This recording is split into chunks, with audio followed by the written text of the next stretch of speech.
Hello guys! Magandang umaga! Nandito nga pala tayo sa Bukids. At alamin natin ang kabuhayan dito sa Bukid. At mga kasama natin ngayon si Nadine Lustri, si Nadine Ruaya. Hi guys! So, nandito kami ngayon sa Bukid at aalamin natin kung ano ang mga kabuhayan nila dito sa Bukid. Sila nga pala ang mga farmer na makakasama natin sa pagtutor. So, ito nga pala si Jorin Lingatong at si Vincent Estrada.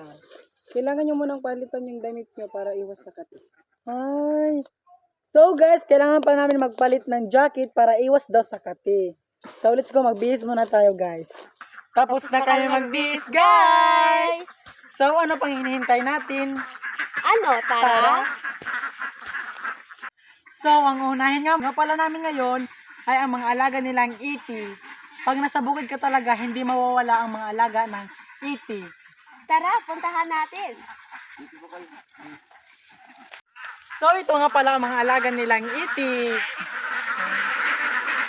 Paano po ito tatawagin? Tik, tik, tik, tik.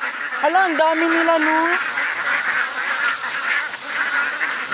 So, kuya, ano nga palang pinapakain niyo sa itik? Darak ng palay. Darak ng palay pala ang pinapakain sa mga itik. So, puntahan natin? Tara! Ito po yung darak ng palay. Ito So, pala ito yun. pala yun. Ang lambot, no? Mm-mm. So, guys, ito nga pala yung darak ng palay.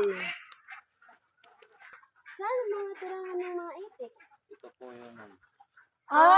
Ito pala yun. Pasukin Tara, natin. pasukin natin. So, ito nga pala yung bahay ng mga itik. Ganda. Ang ganda naman dito, besh. Yun yung mga itik ko. So, dito din sila nangingitlog. Hmm. Dito sila nangingitlog. Pwede bang pasukin? Pwede. Tara, pasukin natin. Ay, dito pala. Ito kayo. Dito pala yun. So, guys, dito pala yung bahay ng mga itik. Tingnan nyo yung mga itik. Ang dami nila, no? Wow. So, ito mga pala yung mga dahon ng palay. Pagkatapos nilang kunin yung bigas, inimpok nila ito para ito yung pugaran ng itik. So, ang ganda dito, no? Pero tapos na tayo sa itik, doon naman tayo sa palayan. Palayan. So, saan nga pala yung palayan nyo? Doon po sa labas. Tara, tara. Tara, tara. Puntahan natin.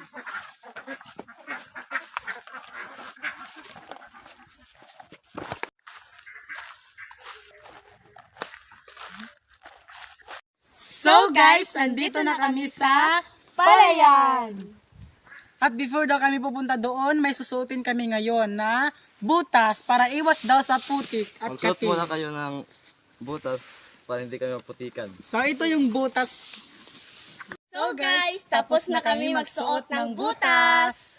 At mga kasama namin ngayon si Kathleen Esperta.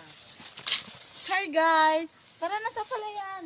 Sa palayan, ano, Tara? Ang daming palayan, diba? Tignan mo, laki ng area dito. So guys, dito daw kami dadaan. At ito nga pala ang mga palay nila. Ayan. Ang dami na guys. At ito nga pala ay kaka-harvest lang kahapon. Nakita naman ninyo is na putol na silang lahat.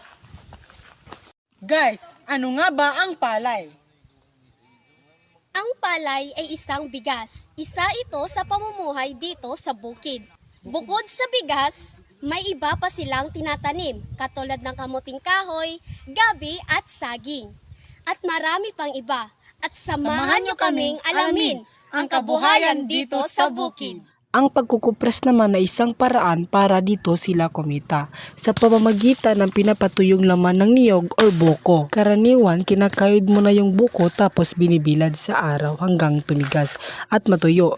Yun na yung ginigiling para gawing langis ng niyog o coconut oil. Kaya pag sinabing presyo ng kupras, ngayon ibig sabihin presyo ng mga pinapatuyong niyog na ibibenta sa mga gumagawa ng langis.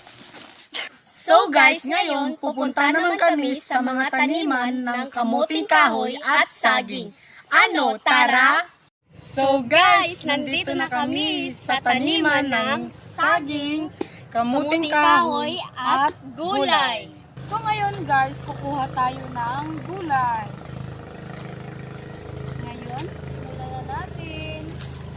Ang gulay ay sobrang masustansya.